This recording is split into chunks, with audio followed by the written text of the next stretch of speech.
அனைவருக்கும் வணக்கம். இது தமிழம் வலையொலி. இன்று நாம் பார்க்க இருக்கின்ற தலைப்பு, சீமான் சவாலில் வெல்லப் போகிறாரா என்கின்ற ஒரு கேள்வி. வர இருக்கின்ற ஜூன் மாதம் 4ஆம் தேதி நடந்து முடிந்த பாராளுமன்ற தொகுதிக்கான தேர்தல் முடிவுகள், அதாவது வாக்கு எண்ணிக்கை நடைபெற இருக்கின்றது. அந்த நேரத்தில் சில நாட்களுக்கு முன்னதாக அண்ணன் சீமான் அவர்கள் செய்தியாளர்கள் சந்திப்பில் பாரதிய ஜனதா கட்சி நாம் தமிழர் கட்சியை விட கூடுதல் வாக்கை பெற்றுவிட்டால் நான் கட்சியை கழிச்சிடுறேன் அப்படின்னு சொன்னதாக சில பதிவுகள், அதை ஒட்டிய வாத பிரதிவாதங்கள். அவர் இல்லை, அவர் வெற்றி பேச்சு பேசுகிறாரு, வெற்றி பேச்சு பேசுகிறாருன்னு ஒரு சிலரும், வெற்றி பேச்சு பேசுகிறாருன்னு ஒரு சிலர்களும், இன்னும் சொல்லப்போனால் பார்ப்பன வட்டாரங்கள் அவர் ரொம்ப லாபகமாக பேசிட்டு தப்பிச்சிருவார் அப்படிங்கிற மாதிரியெல்லாம் பேச ஆரம்பிச்சிருக்கு.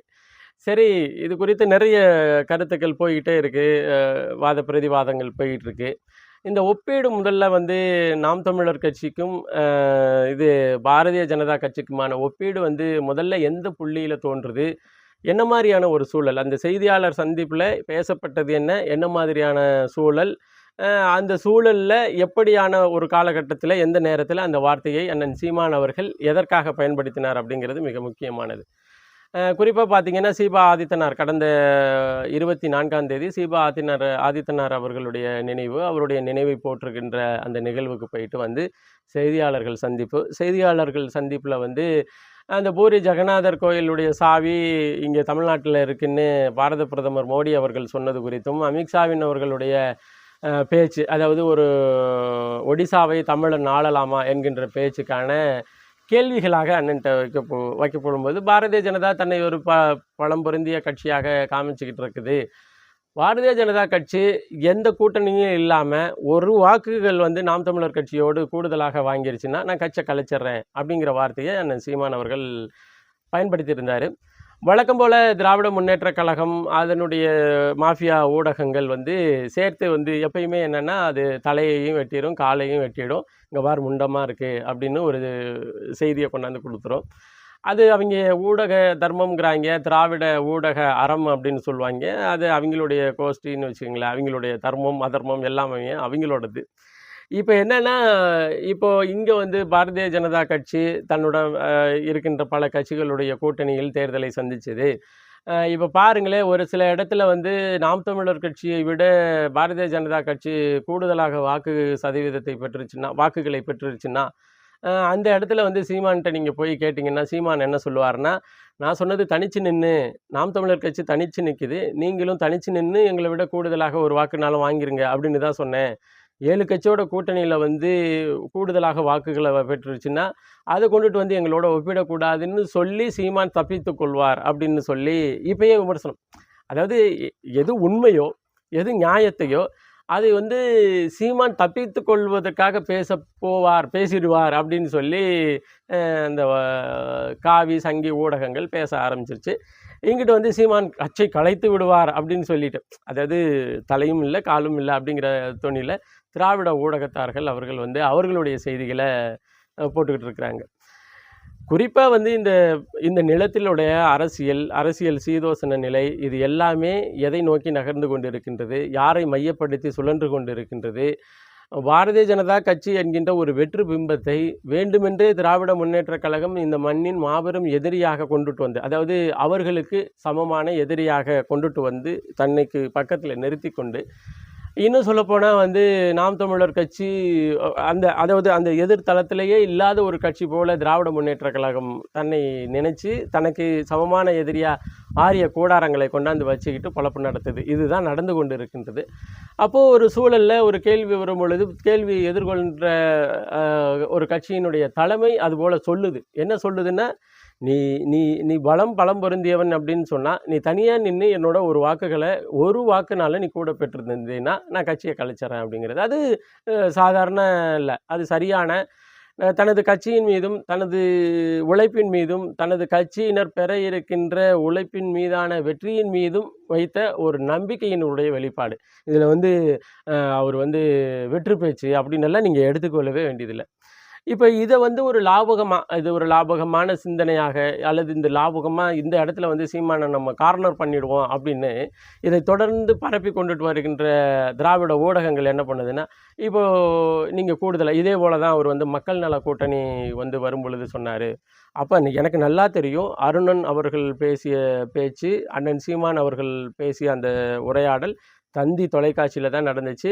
நெறியாளுகை வந்து பாண்டே தான் செய்து கொண்டிருந்தாரு. அந்த நிகழ்வுலயும் அண்ணன் சீமான் அவர்கள் கம்யூனிஸ்ட் எங்கள விட கூடுதலா ஒரு வாக்கு வாங்குனீங்கன்னா நான் கட்சிய கலைச்சிறேன். அப்படிதான் அண்ணன் சீமான் அவர்கள் பதிவு செஞ்சாரு. ஆனா இன்னைக்கு சாணக்கியா சேனல்ல வந்து ரங்கராஜன் பாண்டே அவர்கள் வந்து இல்ல அவர் மக்கள் நல கூட்டணின்னு சொன்னாரு. அந்த பதிவு இருக்கு. நீங்க போய் பாருங்க அப்படின்னு சொல்லி வெற்று சவடால் பேசுறாரு ரங்கராஜன் பாண்டே. நமக்கு என்னன்னா, இந்த மண்ணுல வந்து இந்த மண்ணின் மக்களுக்காக போராடுகின்ற ஒரு கட்சியை, ஒரு தத்துவார்த்த ரீதியா எதிர்நிலையில நின்னு போராடிக் கொண்டிருக்கின்ற, அதாவது திராவிடத்திற்கும், ஆரியத்திற்கும் எதிர்நிலையில் நின்னு போராடிக் கொண்டிருக்கின்ற கட்சியை மக்கள் ஆதரிக்கவே மாட்டார்கள். மக்கள் வந்து இவங்கள புறந்தள்ளிக்கிட்டே இருப்பாங்க அப்படிங்கிற ஒரு தோரணையை இந்த மக்கள் மத்தியில ஒரு மீடியாவின் மூலமாக கட்டமைக்க நினைக்கிறது தான் மாபெரும் கொடுமையாக இருக்கின்றது. மத்தபடி வருகின்ற ஜூன் 4ஆம் தேதி உங்களுக்கு தெரியும். வாக்கு எண்ணிக்கை நடைபெறும். வாக்கு எண்ணிக்கையில முடிவு வரும். முடிவு பார்த்து அனைவரும் பேச இருக்கிறாங்க. இன்னும் சொல்லப்போனா, நாம் தமிழர் கட்சி அபரிவிதமான வளர்ச்சியை பெற இருக்கின்றது. இன்னும் சொல்லப்போனா, ஆரிய ஊடகங்கள் எடுத்த கருத்து கணிப்பு, இன்னும் தினமலர்காரவங்க எடுத்த கருத்து கணிப்பிலேயே 12% மேல அப்படின்னு சொல்லி பதிவு பண்ணியிருக்கிறாங்க. த இது தந்தியை தவிர மீதி எல்லா தொலைக்காட்சிகளும், எல்லா கருத்து கணிப்பு ஊடகங்களும் நாம் தமிழர் கட்சி எபோவ் 10%, அதாவது 10% தாண்டிய வாக்குப்பதிவை தான் பெற இருக்குது அப்படின்னு சொல்லி அந்த தேர்தலுக்கு முந்தைய கருத்து கணிப்புல சொல்லியிருக்கிறாங்க. நாம இப்போ ஒரே ஒரு செய்தி தான். அதாவது தனித்து நின்று பாரதிய ஜனதா கட்சி இந்த வாக்கு சதவீதத்தை தொட விட வேண்டாம். நெருங்க முடியுமா என்கின்ற ஒரு கேள்விய நீங்க கேட்டுக்கோங்க. அதன் பிறகு நாம் தமிழர் கட்சியோடு அது சமமான போட்டியாளரா? அப்படிங்கிற ஒரு கேள்வியை வாத பிரதிவாதிகள் வந்து மனசுல வச்சுக்கங்க. இந்த 2யுமே வச்சுக்காம ஒரு ஒரு செய்தியாளர்கள் சந்திப்புல, அந்த செய்தியாளர்கள் சந்திப்புல பேசிய பேச்சுல முன்னாடியும் தெரியாம, பின்னாடியும் தெரியாம, கேட்ட கேள்வியும் தெரியாம, கேட்ட கேள்விக்கான பதிலினுடைய தொனியையும் தெரியாம, ஒரே ஒரு அந்த செக்மெண்ட்டை மட்டும் எடுத்துட்டு வந்து இப்படி சொல்லிவிட்டார், அப்படி சொல்லிவிட்டார். உறுதியா நாம் தமிழர் கட்சி பாரதிய ஜனதா கட்சியை தாண்டிய வாக்கு சதவீதத்தை பெற இருக்கிறது. இதுல வந்து யாருக்கும் இப்ப நான் பேசுறதுனால, ஐயையோ! செந்தில்நாதன் வந்து பயந்துட்டார் போல இருக்கு. அந்த சவால்ல இருந்து இவரு பின்வாங்க அப்படியெல்லாம் இல்ல. அண்ணன் மிக தெளிவாக பதிவு செய்திருக்கிறாரு. நாம் தமிழர் கட்சி பெற இருக்கிற சதவீதம், இந்த பாரதிய ஜனதா கட்சி பெற இருக்கிற சதவீதத்தை தாண்டிய வாக்கு சதவீதத்தை பெற இருக்கு அப்படிங்கிறது தான். மற்றபடி அந்த போட்டியுமே கூட, அதாவது இவர் 10 கூட்டணியில குதிரை ரேஸ்ல போறவரு, மாட்டு வண்டி ரேஸ்ல போற ஒருத்தரோடு போட்டி போடுவது எவ்வளவு பெரிய அநாகரிகமோ, அது மாதிரியான அநாகரிகம் தான் இந்த ஒப்பீடு. இந்த கூட்டணியோடு நாங்கள் வந்து கூடுதலாக வாக்குகளை பெறுவோம். கூட்டணியோடு இருக்கும் பொழுது உன் வாக்கா அது கூட்டணி வாக்காங்கிறத எப்படி நீ சொல்லுவ? அப்படி பார்த்தீங்கன்னா, தமிழ்நாட்டில எந்த கட்சியும் தன்னுடைய வாக்கு தான் தன்னுடைய கட்சிக்காக விழுந்த வாக்கு தான் இவ்வளவு, எங்க கட்சி பெற்ற வாக்கு இவ்வளவுன்னு எந்த கட்சியும் சொல்லுவதற்கு தகுதியே கிடையாது.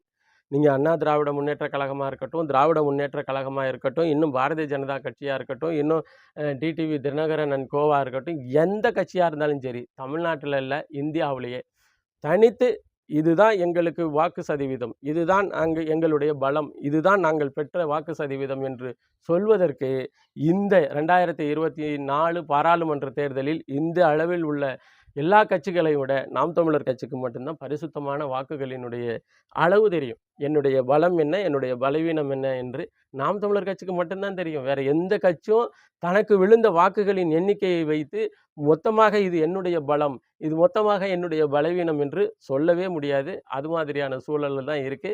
அதனால நாம் தமிழர் கட்சியோடு தன்னை ஒப்பிட நினைக்கிறவர்கள் தயவு செய்து எல்லா வகையிலும் ஒப்பீட்டோடு வாழ நீங்க முயற்சி பண்ணுங்க. நாம் தமிழர் கட்சி தொடர்ந்து தனித்தே நின்னுகிட்டு இருக்கோம். இதுல வந்து ரங்கராஜன் பாண்டே ஒரு செய்தி சொல்றாரு. நீங்க ஏன் அது பாரதிய ஜனதா கட்சியோட சொல்றீங்க? நீங்க வந்து டிஎம்கேவோட கூட சொல்லியிருக்கலாம் தான். டிஎம்கே தனிச்சு நிக்கட்டும். டிஎம்கே தனிச்சு நின்னுட்டு காசு கொடுக்காம நாம் தமிழர் கட்சியை வென்று காட்டட்டும் அப்படிங்கிறது தான் பல மேடைகளை அண்ணன் சீமான் அவர்கள் பதிவு செய்திருக்கிறாரே. இதுல என்ன தனியா வந்து சொல்லணும் அப்படிங்கிற ஒரு கேள்வி இருக்கு. அதனால அண்ணன் சீமான் அவர்கள் சொன்னது 100க்கு 100% சரியான ஒரு வாத பிரதிவாதம், சரியான ஒரு அணுகுமுறை, சரியான ஒரு சவால். இந்த சவால்ல இந்திய அளவுல சவால் விடுவதற்கே ஒரு தனி தகுதி வேணும் இல்லையா? என் வாக்கு சதவீதம் இவ்வளவுதான்னு சொல்றதுக்கு இந்திய அளவுல ஒரே ஒரு கட்சிக்கு மட்டும் தான் தகுதி இருக்குன்னா, அது நாம் தமிழர் கட்சிக்கு மட்டும் தான். இந்த தகுதி வேற எந்த கட்சிக்கும் இல்ல. இந்த சவாலை விடுவதற்கு வேற எந்த அரசியல் கட்சி தலைமைக்கும் தகுதி இல்ல அப்படிங்கிறத புரிஞ்சுக்கிட்டாலே, நாம் தமிழர் கட்சியினுடைய இந்த பேச்சு வெற்றிக்கான பேச்சு என்பது புரிய வரும் என்பதை பதிவு செய்து, மீண்டும் ஒரு காணொளி பதிவில் இணைவோம். நன்றி, வணக்கம்.